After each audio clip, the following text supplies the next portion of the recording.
Homophobic. Ganito ang naging paratang ng netizens sa isang lalaking estudyante. Okay, video mo! Baba to! Matapos itong mavideohan na sinapak sa ulo Okay, video mo! Baba to! at tinadyakan ang kaklase niyang miyembro umano ng LGBTQIA+ community. Sila ma'am, may teacher na. Ang mas ikinabahala ng marami, may teacher sa classroom, pero wala raw itong nagawa. Ang eskwelahang dapat ay ligtas na pangalawang tahanan ng mga kabataan. Bakit naging pugad din ng pambubuli at kalupitan? Ako, si Yanyan Maranan at yan ang ating pag-uusapan.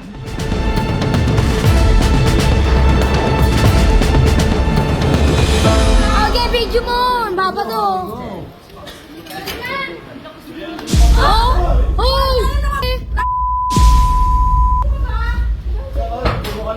Sa video, makikita ang pagalit na paglapit ng lalaking estudyante sa kaklase niyang sinasabing miyembro ng LGBTQIA+ community. Isang malakas na suntok sa ulo. Sinubukan siyang awati ng ilang kaklase nila, pero nagpatuloy pa rin ang pananakit at tinadyakan pa siya ng kanyang kaklase. Mukhang tanga pa nalaking ko eh.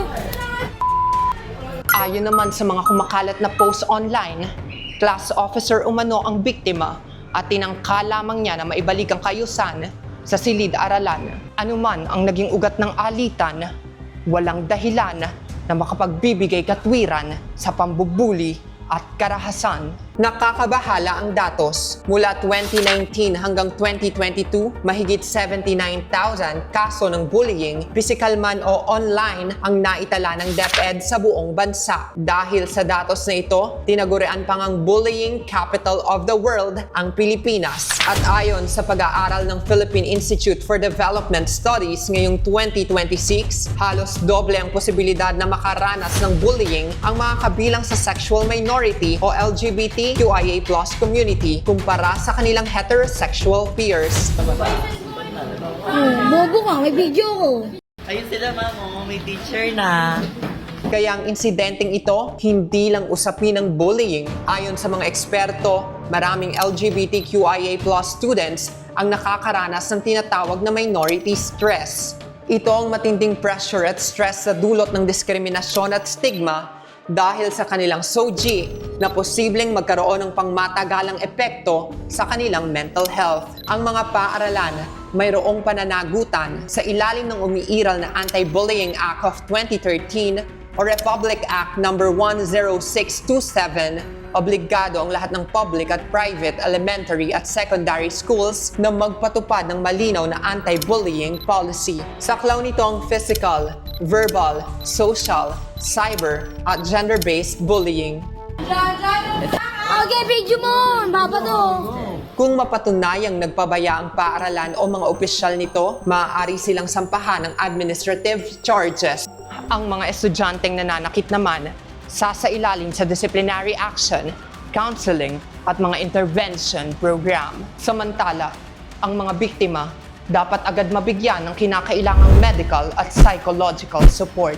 Nitong Miyerkules, July 8, naglabas ng opisyal na pahayag ang Calamba Bayside Integrated School sa kanilang Facebook page. Ayon sa paaralan, nagsasagawa na sila ng masusing investigasyon at tiniyak na hahawakan nila ang insidente ng patas, may transparency at alinsunod sa mga patakaran ng DepEd. Iginiit din nila na prioridad ang kaligtasan at kapakanan ng mga mag-aaral, kasabay ng mahigpit na pagpapatupad ng kanilang child protection policy at mga anti-bullying program. Ang pangyayaring ito ay hindi simpleng away ng mga estudyante. Usapin ito ng pananagutan, ng kakayahan ng mga paaralan na protektahan ang kanilang mga mag-aaral at ng pagtiyak ng bawat tao anuman ang kanilang SOGI ay ligtas, iginagalang at may puwang sa loob ng silid-aralan dahil ang eskwelahan ay dapat manatiling kanlungan ng karunungan at hindi ng karahasan. Ako po, si Yanyan Maranan para sa FYP, for your perspective.